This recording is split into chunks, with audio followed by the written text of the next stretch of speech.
Bismillahirrahmanirrahim. Assalamualaikum warahmatullahi wabarakatuh.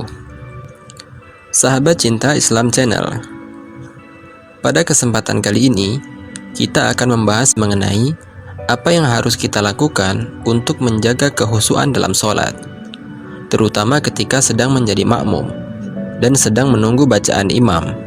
Seringkali konsentrasi dan pikiran memikirkan hal-hal yang tidak seharusnya terfikir ketika sedang sholat.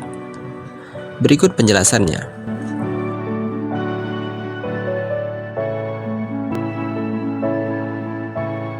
Sebelum melanjutkan pembahasan ini, silahkan untuk menekan tombol subscribe dan aktifkan lonceng notifikasinya untuk mendukung channel ini agar selalu semangat dalam mensiarkan syiar Islam.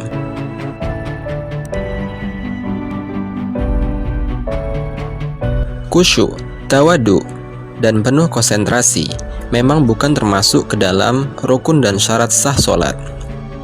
Akan tetapi, masuk ke dalam tata krama atau adab dalam sholat. Khusyuk dan konsentrasi bersifat batiniah, hanya diri orang yang sholat yang mengerti. Bisa saja, seorang yang terlihat anteng dalam sholatnya, tetapi pikiran dan angan-angannya melayang hingga kemana-mana.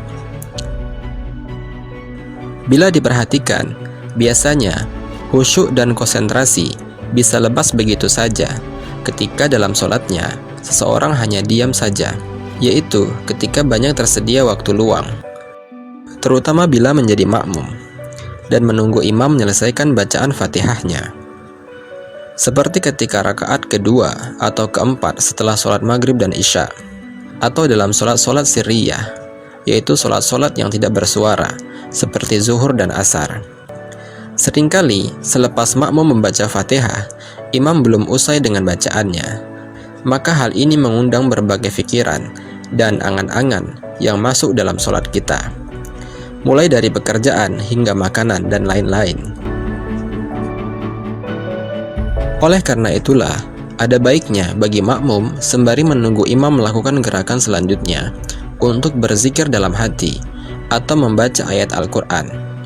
Hal ini disunahkan dan tidak merusak sahnya sholat, bahkan dapat membantu makmum untuk tetap dalam jalur konsentrasi. Begitulah keterangan yang terdapat dalam Al-Fatawi Al-Fiqhiyah Al-Kubra.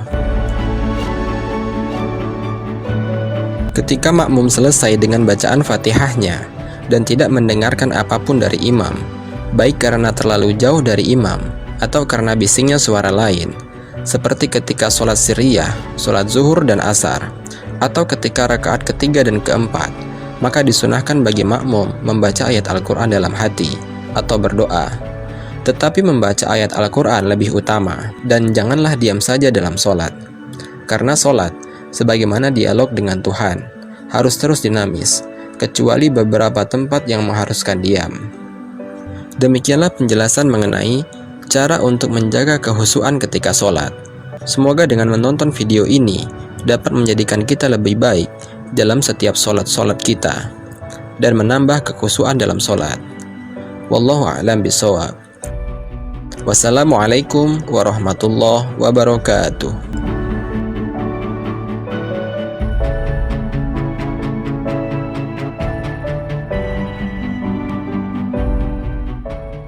شكرا يا ربي شكرا